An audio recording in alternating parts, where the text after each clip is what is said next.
All right, guys, Dr. Derry here, owner of Revision Health Services here in Jacksonville, Florida, and I'm still on throwing out your back. And so I don't know, the term not super great. It doesn't really represent what actually goes on in your back, but you threw out your back. You want to know what to do now and what should you be thinking and some things that you should consider.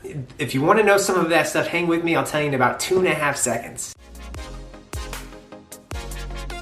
All right, guys, so I see mostly low back pain throughout the week, and so I love treating low back pain. Throwing out your back, not super great term, but I'll roll with it here just so we can be on the same page. And so throwing out your low back, what should you be doing? One, you need to get in a better mindset. And so I know it can be tough, and it really, really just sucks. Like the whole experience is just terrible. I've had the same kind of feeling, this spasm, like, oh, can't move. It was from the dumbest thing in the world that I did. I don't even remember what, but I remember that it sucked and it really hurts and movement is very limited, but you need to know it's going to get better. And it's most likely not the first time that you've done this, most likely. And so you know it's going to get better, but why does it keep happening? Is something actually structurally wrong with my back? Those are actually questions that I answer every day. And so most likely there's not anything structurally wrong with your back. But maybe you are leaving yourself a little vulnerable with your daily activities. Maybe you're not walking enough, maybe that you're not exercising enough. All of that stuff really doesn't matter because right now you want to know, what do I need to make myself better and will this get better?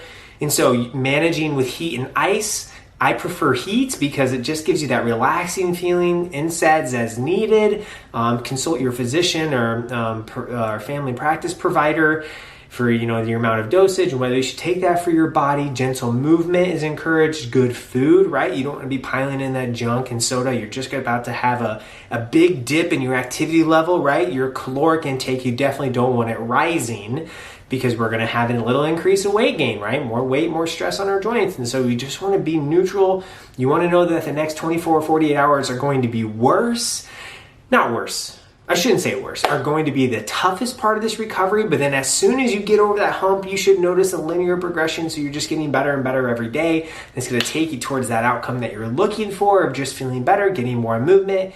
Am I saying 100% pain-free? No, maybe. You may absolutely get there.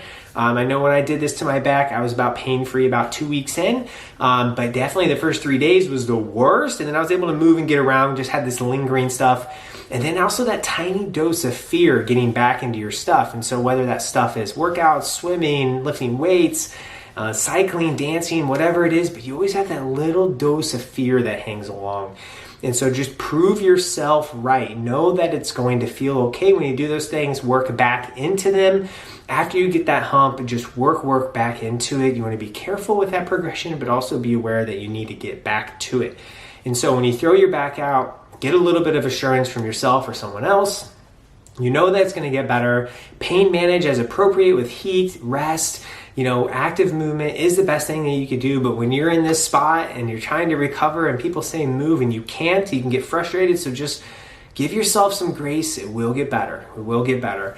Jump on a telehealth call if you need to. Go see your local physical therapist or chiropractor or just someone that's going to point you in the right direction and give you that assurance.